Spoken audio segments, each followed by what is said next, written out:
Welcome back everybody, saudara semuanya di seluruh tanah air.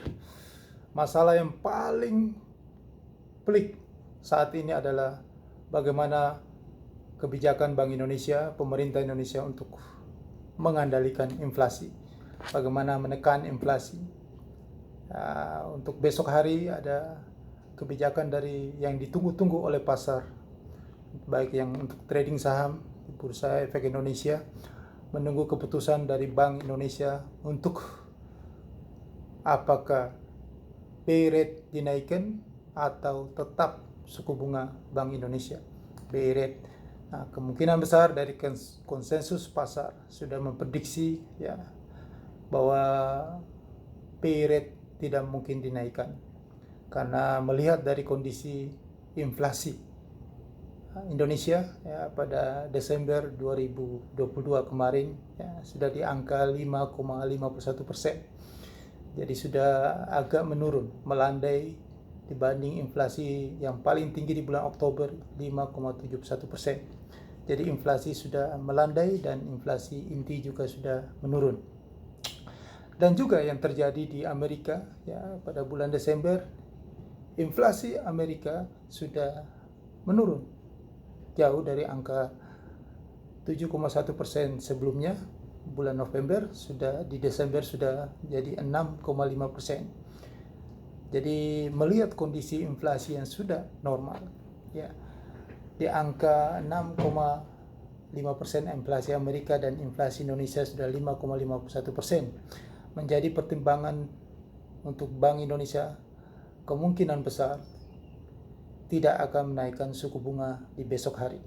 Ya, keputusannya tidak akan menaikkan suku bunga, tetap dengan suku bunga BI rate 5,50%. Dan juga melihat dari kebijakan dari pemerintah, ya, Bapak Presiden, tentang bagaimana menahan laju dana hasil ekspor ya, supaya dana hasil ekspor itu diparkir di dalam negeri. Tetapi kebijakan itu tidak akan bisa mumpuni karena suku bunga di negara tetangga Singapura atau di luar Indonesia masih cukup tinggi. Maka eksportir tetap saja memarkir uangnya di luar negeri. Maka di negara Indonesia akan terjadi kelangkaan dolar, mata uang asing. Nah, kalau misalnya besok Bank Indonesia tidak menaikkan suku bunga BI rate-nya, tetap bertahan di angka 5,50%, maka inflasi di bulan Januari ya, akan kembali naik, akan kembali tinggi ya, karena otomatis ada capital outflow lagi yang keluar, rupiah kita akan melemah, dan kita melihat tren di luar bahwa US dollar kembali menguat sekarang terhadap mata uang di seluruh dunia. Ini hal yang sangat penting yang perlu dicermati oleh Bank Indonesia, pemerintah di sini, bahwa salah mengambil kebijakan,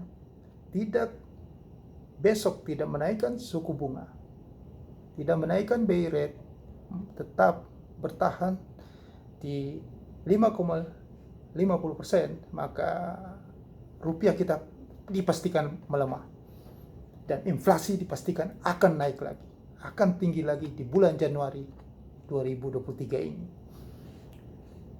Karena indeks dolar sudah kembali menguat terhadap mata uang di dunia. Kita lihat dari kemarin, mata uang euro sudah anjlok tajam ya. Walaupun data-data di Eropa tidak mendukung, tetapi memang inilah sudah siklusnya, dolar kembali menguat, mata uang di seluruh dunia melemah, dan saya bisa memastikan bahwa rupiah akan kembali melemah, melanjutkan pelemahannya, tembus 15.700 menjadi 16.000, dan sekitar bulan Maret ke atas rupiah kita sudah menjadi 18.000. Karena kebijakan dari Bank Indonesia akan menahan laju kenaikan suku bunga di besok nanti. Karena melihat data inflasi yang sudah melandai, dan juga perlu dicermati bahwa di Federal Bank Sentral Amerika akan menaikkan suku bunga bulan depan. Kalau bulan Januari ini Bank Indonesia menahan laju suku bunga, sedangkan bulan Februari Federal Fund Rate, suku bunga Amerika akan naik minimal 25 basis point. Berarti suku bunga Federal Fund Rate, ya, suku bunga Amerika sudah 4,75%. 4,75% dengan suku bunga BI rate yang sekarang 5,50%. Jadi selisih cuma 0,75%. Selisih tipis. Maka lebih menguntungkan dalam US dollar. Sudah pasti kebijakan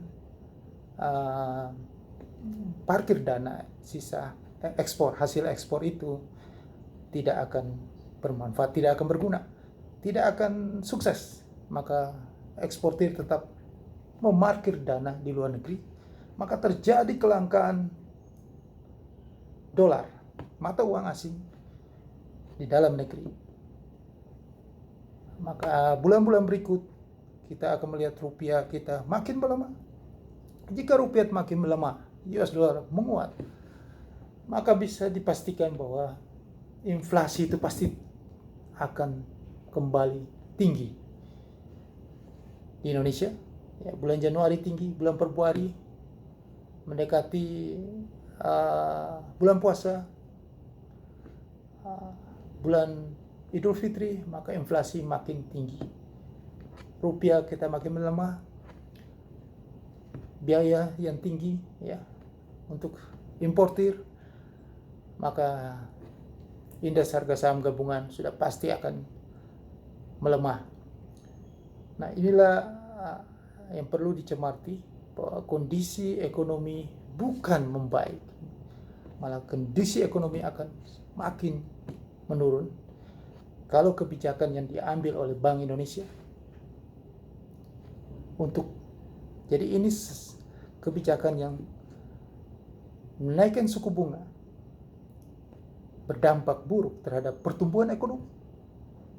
Tapi tidak menaikkan suku bunga, maka capital outflow yang terjadi, rupiah kita akan melemah, inflasi juga akan tinggi. Serba salah, menaikkan salah, tetap suku bunga tetap juga salah.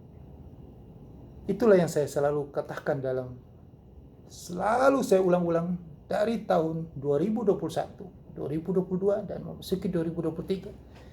Saya sudah selalu mengatakan di video-video saya, segala daya upaya yang dilakukan oleh Gubernur Bank Sentral Indonesia, bahkan di seluruh dunia, tidak akan sukses untuk menahan laju pelemahan nilai tukar mata uangnya terhadap US dollar.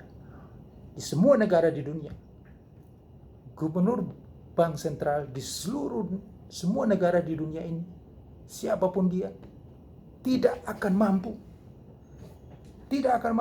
untuk menahan laju pelemahan nilai tukar mata uangnya terhadap US dollar. Inilah fakta, inilah logika yang akan terjadi nanti.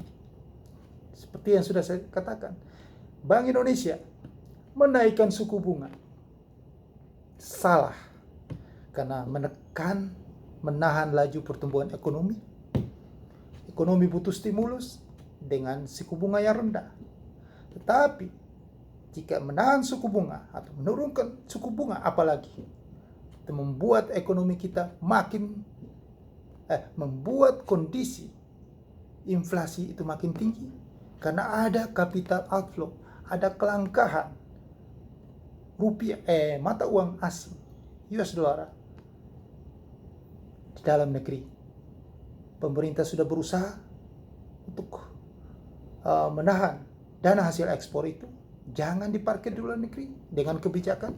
Tetapi pemerintah tidak mau menaikkan suku bunganya, maka itu juga tidak akan berhasil. Tetap saja diparkir di luar negeri dana hasil ekspor, maka semakin langka ini rupiah. Maka inilah penyebab inflasi akan naik lagi, apalagi sudah mau menjelang Idul Fitri, puasa. Jadi yang sudah saya katakan itu benar kan? Gue bilang juga apa? Segala daya upaya, saya ulang lagi, gue bilang juga apa? Segala daya upayanya yang dilakukan oleh semua, bukan gubernur Bank Indonesia aja, tapi semua gubernur bank sentral di seluruh dunia tidak akan berhasil. Tetap saja dalam koridor mata uang mereka, negara-negara di dunia itu akan melemah terhadap US dollar. Dan kehancuran pasar keuangan dunia itu akan terjadi karena makin tingginya US dollar. Itulah fakta yang sudah selalu saya katakan akan terjadi. Semua itu mengarah ke sana. Serba salah. Menaikkan suku bunga salah, menurun tetap dan turunkan juga salah. Tapi suku bunga tetap, outflow, capital outflow keluar. Menaikkan suku bunga, ekonomi terpuruk, pertumbuhan ekonomi tersendat. Pilih yang mana? Pilih menahan, yang pasti. Untuk menjaga, pasti Bank Indonesia pilih menahan suku bunga, ya, supaya ada pertumbuhan ekonomi. Ya, pemerintah ingin supaya pertumbuhan ekonomi menggeliat lagi. Pilih nahan, dan kalau bisa mata uang asing itu banyak di Indonesia. Tetapi bulan besok Februari, Amerika Serikat akan menaikkan suku bunga 25 basis point. Maka outflow, capital outflow keluar. Rupiah kita dipastikan terpuruk. Bulan Maret ada menaikkan suku bunga lagi, maka rupiah sudah dipastikan terpuruk. Maka indeks harga saham gabungan itu akan jatuh. Sudah pasti jatuh. Karena sudah terjadi dengan mata uang di Eropa. Mata uang di negara lain sudah mulai melemah. Ini yang saya katakan harus terjadi seperti ini. Kita tidak bisa keluar dari masalah ini. Harus terjadi. Resesi ekonomi terjadi. Kehancuran pasar keuangan dunia terjadi. Ada negara-negara yang mengalami kebangkrutan di tahun 2023 ini. Harus terjadi. Sebelum tahun 2023 sudah diprediksi oleh IMF bahwa akan terjadi kehancuran dan banyak dunia gelap, ya istilahnya, banyak negara-negara berkembang yang menjadi pasien dari IMF itu. Kalau mereka sudah mengatakan itu, ini sudah dari tahun lalu saya katakan, maka itu harus terjadi. Itu harus terjadi. Itu adalah grand design, harus terjadi. Harus ada pasien, ya, harus ada yang butuh perawatan dari IMF. Itu harus terjadi. Maka segala daya upaya yang dilakukan oleh pemerintah melalui kebijakan fiskalnya atau Bank Indonesia dengan kebijakan moneternya di Indonesia, bahkan di seluruh dunia, tidak akan berhasil. Camkan itu, tidak akan berhasil. Semua mengarah ke sana. Indeks harga saham gabungan, bursa saham dunia akan jatuh. Ya, inflasi tinggi lagi, suku bunga tinggi, begitulah yang terjadi. Itulah fenomena yang terjadi. Maka sekarang, ya, kesempatan yang saya sudah katakan kepada Anda, jangan berharap rupiah bisa jebol 15.000. Pada saat rupiah melemah, beli. Maka rupiah kita itu dalam tracknya menuju ke 18.000. Itu sudah dari tahun 2021 saya mengatakan itu. Rupiah dalam track menuju ke 18.000. Ya, camkan itu. Indeks harga saham gabungan menuju ke 3.588. Wall Street, Dow Jones ke level 16.000 dan Nasdaq, indeks saham bursa Nasdaq akan jatuh ke 5.000. Mata uang euro kembali di bawah paritas terendah sepanjang sejarahnya, akan jebol 0,5, akan menuju ke 0,5 terhadap US dollar. British pound akan di bawah 1 paritas terhadap US dollar. Ini semua yang saya katakan adalah peluang bagi Anda yang ingin mendapatkan keuntungan di futures market. Anda harus masuk ke dalam futures market karena ini peluang yang tidak yang Anda bisa manfaatkan di saat kondisi ketidakpastian ekonomi ini. Kondisi yang pemerintah dan bank sentralnya bingung mengatasi kondisi seperti ini, kondisi inflasi, dan kondisi pertumbuhan ekonomi yang mereka lagi pusing. Nah, disinilah Anda manfaatkan momen untuk Anda mendapatkan profit yang maksimal, profit yang konsisten. Hanya ada di futures market. Karena di futures market Anda fleksibel.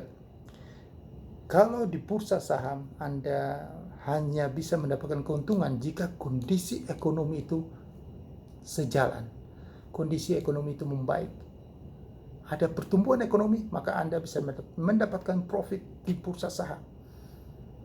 Jika kondisi ekonomi berbalik, menurun, maka Anda hanya jadi penonton, tidak bisa ngapa-ngapain di bursa saham.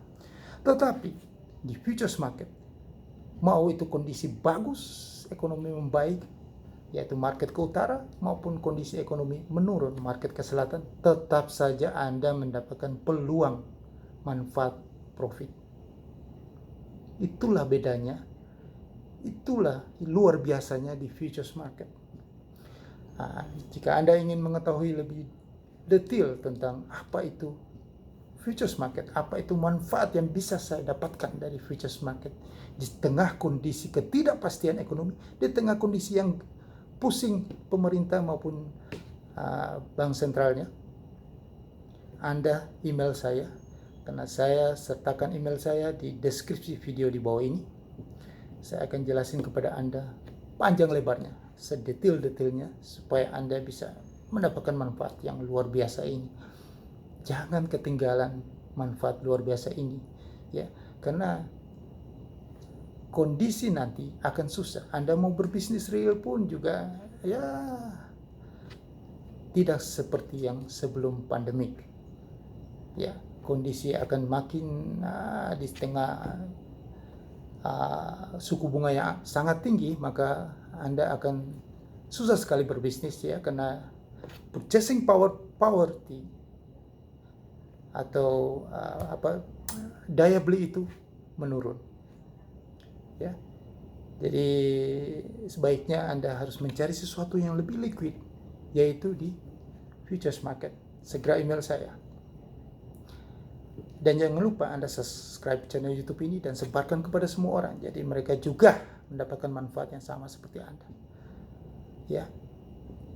Ingat itu bahwa inflasi ini adalah masalah yang hantu, masalah yang tidak selesai di seluruh dunia. Sedikit melandai, kembali naik lagi. Semua itu tergantung dari menguatnya US dollar. Semakin US dollar itu menguat, maka mata uang di negara-negara di dunia itu akan terpuruk, maka itu terjadilah inflasi. Ya, begitulah skenario. Sampai suku bunga Amerika Serikat akan dikerek setinggi langit, dan setiap negara mengkerek suku bunga tinggi langit untuk mengendalikan inflasi, maka terjadilah kehancuran pasar, resesi ekonomi besar-besaran terjadi. Nah, disitulah baru kembali ada pemulihan. Setelah inflasinya turun semuanya setelah Amerika Serikat inflasinya turun. Selama Amerika Serikat inflasinya masih di atas 2%, maka di seluruh dunia juga akan mengalami ekspor inflasi. Tetap terjadi inflasi yang tinggi. Ingat, inflasi tetap tinggi. Segala daya upaya pun tidak bisa membendung itu inflasi. Ingat, sukses untuk Anda.